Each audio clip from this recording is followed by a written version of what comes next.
Hi guys, Jessica here. I'm gonna read you guys a Newsies fic because I didn't follow in Rachel's footsteps and do one yesterday for National Newsies Day. So I'm going to do one today, the day after National Newsies Day. Okay, let me pull the fic up. Alright. So, I haven't really read much of this, but let's see. Where is it? Okay. This is a summary. Snipe Shooter's sister Cookie has to come and live with her brother for, number 4, a while. Kid has always had a crush on her, but has never said a word about his crush to anyone. Will he finally tell her? It sounds better than it seems. Use the wrong then. And anyone who wants to talk down on their summary, probably going to have a story that blows. Just something I've learned in my life of reading bad fan fiction. Okay.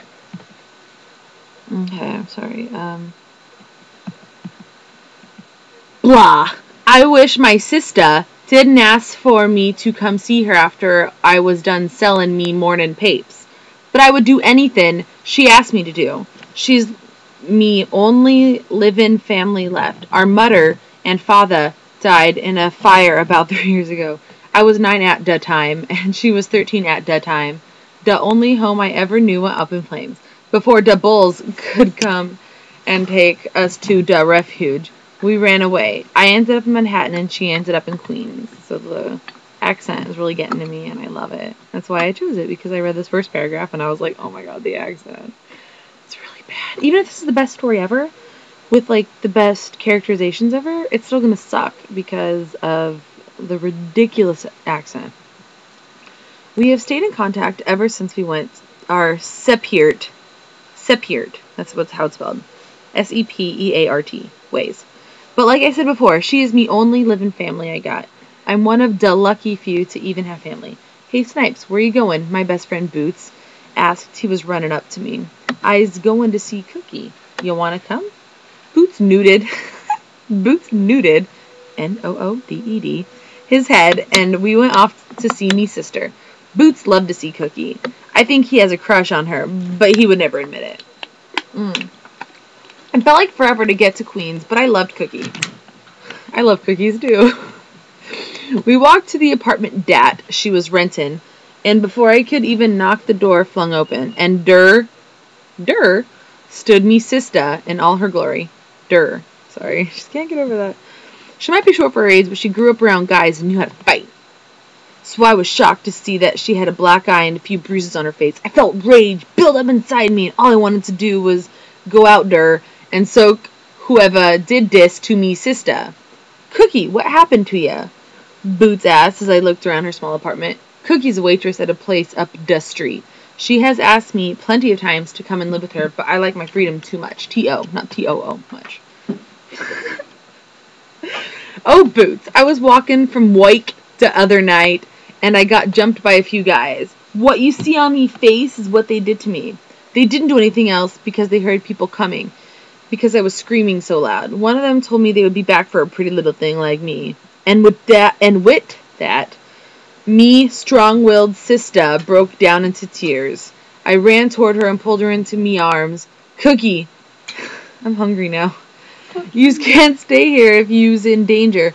Come live with us at the lodging house. I'm pretty sure none of the guys will care. She didn't even try to argue with me, so I knew this must be serious. Boots and I helped Cookie pack whatever she wanted us to pack. Before we were gone, though, Cookie talked and gave her key back to the landlord, and we were off to Manhattan. Sorry I'm not adding a whole bunch of commentary to this, but I'm pretty sure this story speaks for itself, and it's telling you that it sucks. Once we got closer to the lodging house, I asked Boots to run ahead and tell Klopman and the rest of the guys that me, sister, and I were coming. And with that, Boots ran off. Cookie hasn't said much since we left Queens. She kept looking over her shoulder, and that just bugged me. I didn't want her to live in fear. Once we got to the lodging house, Klopman was waiting for us. Cookie hasn't been around since visit in. 2 separate words. I think they mean to say visiting. Almost 2 years, and they were always close. He pulled her into a hug, and he whispered into her ears. Both of her ears. He made sure to whisper into both ears. He once told me that she reminds him of his granddaughter. Jeez. that died when she was young. I followed the two of them up the stairs to a spare room down the hall from me and the rest of the fellas. Not the. Consistency. That's what we need here. Cookie is only a Met, Racetrack, Mush, Kid Blink, and Cowboy. That was only 'cause they saw me talking to her and came and wanted to talk with her. They couldn't believe that she was me sister. That started a fight between me and Racetrack, which Cowboy put to an end real fast.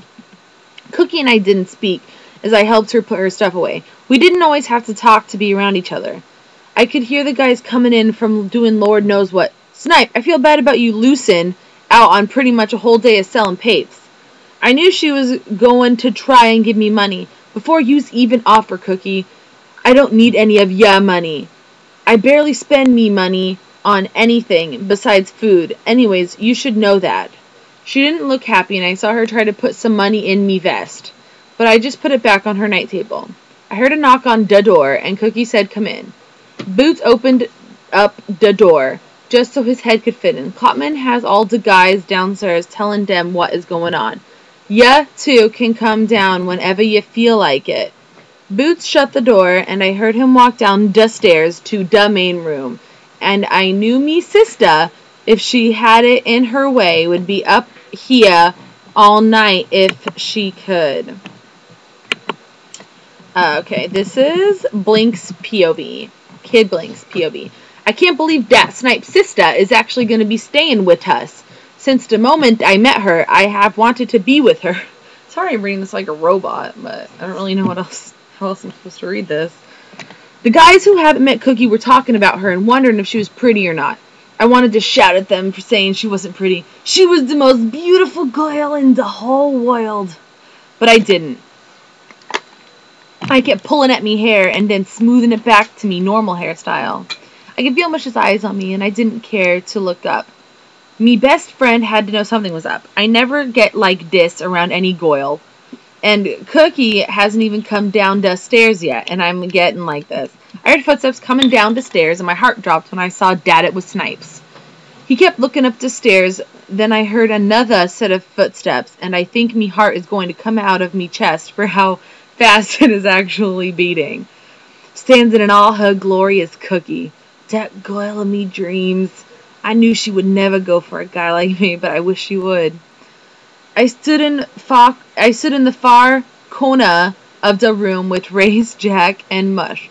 Snipes was introducing her to everyone, and even I could tell she was going to have a hard time remembering some of the names. When she got to our group, she had a smile on her face, so she actually remembers us. Cookie, you remember Mush. Mush took her hand and brought it to his mouth and kissed her knuckles. Charmed to meet you again, Miss Cookie. I actually felt like soaking me best friend right then and there. That's what it says. She said hello to Jack and Race before she could even say hello to me. Boots was pulling her over to meet Les and Davy, who just walked in through the door. Everyone went back to doing what they were doing, but I kept me eyes on Cookie. Even with the black eye and bruises, she was still the most beautiful girl I have ever come across. Her long, dirty blonde hair was pulled into a ponytail. Her clothes fit in all the right places. Even in her clothes, I could still see her curves, and they drive me wild. I felt someone kick my leg, and I looked over at Mush. He pointed at Cookie and said, "You like her, don't you, kid?"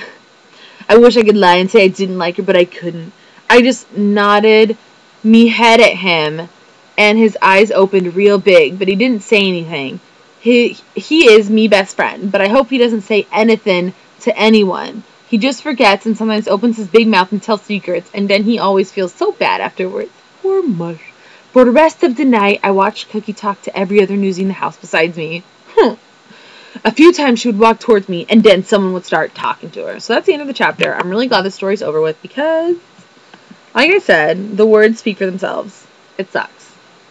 Happy day after National Newsies Day.